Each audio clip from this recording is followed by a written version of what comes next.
Hello, I'm Jody Wolf, and you're watching Expoz. It is October 19, 2019, 12:42 a.m. in Birmingham.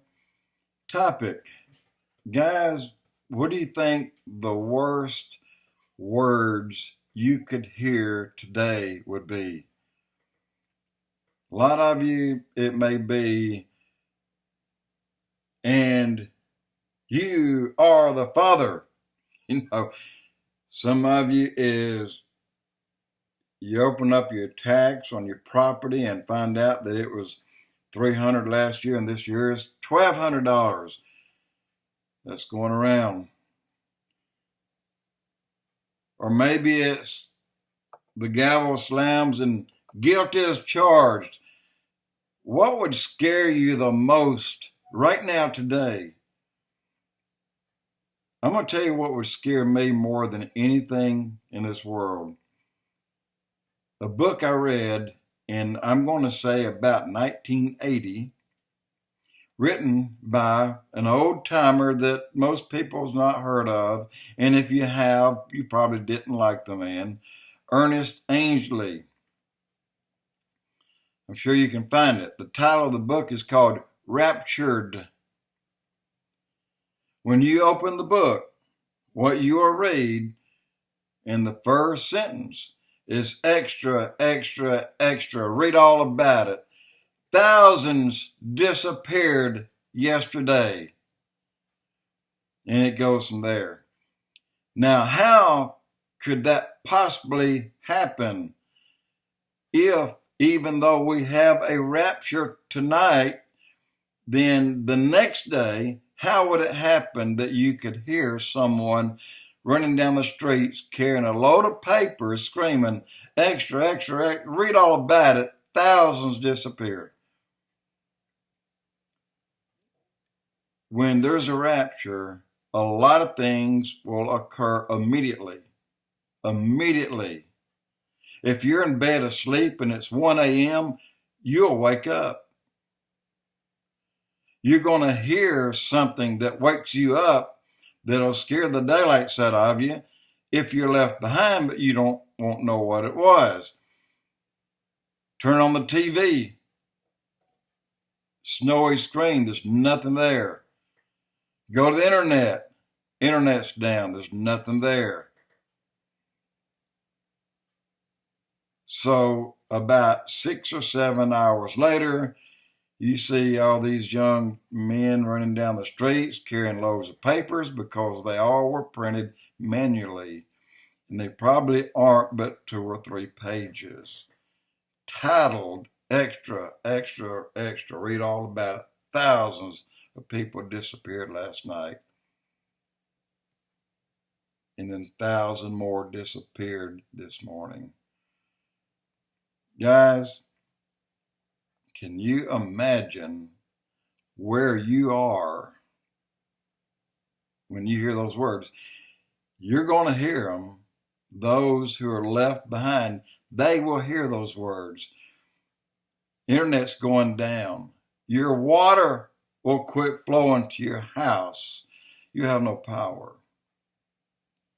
Because when you take a portion of the population that actually control these things, you have planes falling out of the sky. You have millions of car wrecks.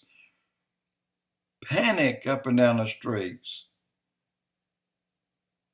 Everything's gone to hell in a handbasket the second you woke up at 2 a.m. And it doesn't end. It gets much, much worse. Think about that.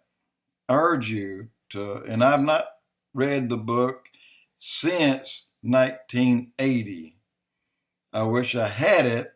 I'd read it again. But that book scared me more than any book I have ever read up to that time and even since that time. That one book frightened me so badly that I don't want to be left behind. Not even a second. But guys, we're coming down to that day. The way things are going, Let me tell you something else. I listened last night to, if I'm not mistaken, Skywatch, and one of the guests made a comment, or either Derek Gilbert made the comment about one of the guests, that the Samson option might be the means that will destroy Damascus. Have you heard of the Samson option? Back in 1967, when Israel was under attack, Golda Meir called Richard Nixon 3 times. 2 times she was turned down. The 3rd time she got Nixon.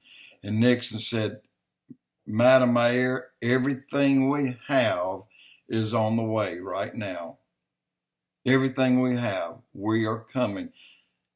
Did you know that we didn't get there in time to win that war? Did you know that Israel won that war in 1967? All those countries that came against Israel, they already defeated them by the time the United States got there. Something they don't tell you.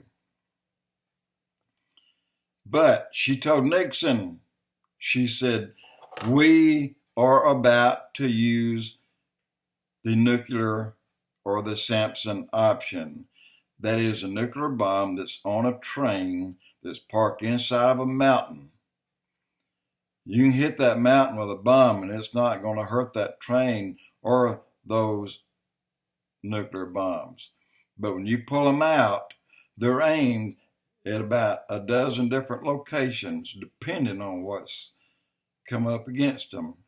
They were about to pull them out, but God Almighty pulled his out of the hat and they defeated their armies.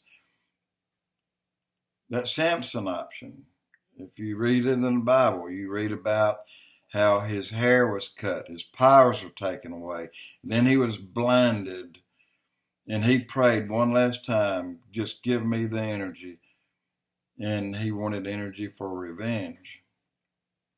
And he took those chains and wrapped around those pillars, and he pulled the pillars in on all of those who took out his family and killed all those he loved. Samson option. If in fact Assad or anyone from Syria were to pull out those tons and tons of gas, of different kinds of nerve gas, and even think about hurling one over into Israel, Samson option going to come out of that mountain. It'll go over, it'll take out that gas, and it'll take out Damascus. I said Israel over into Syria. Think about that. But what you don't want to hear is wake up in the morning, freaked out, things have gone to hell in a handbasket, and then you hear extra, read all about it, millions disappear. Wow. I don't want to hear that. Jody with Expoz.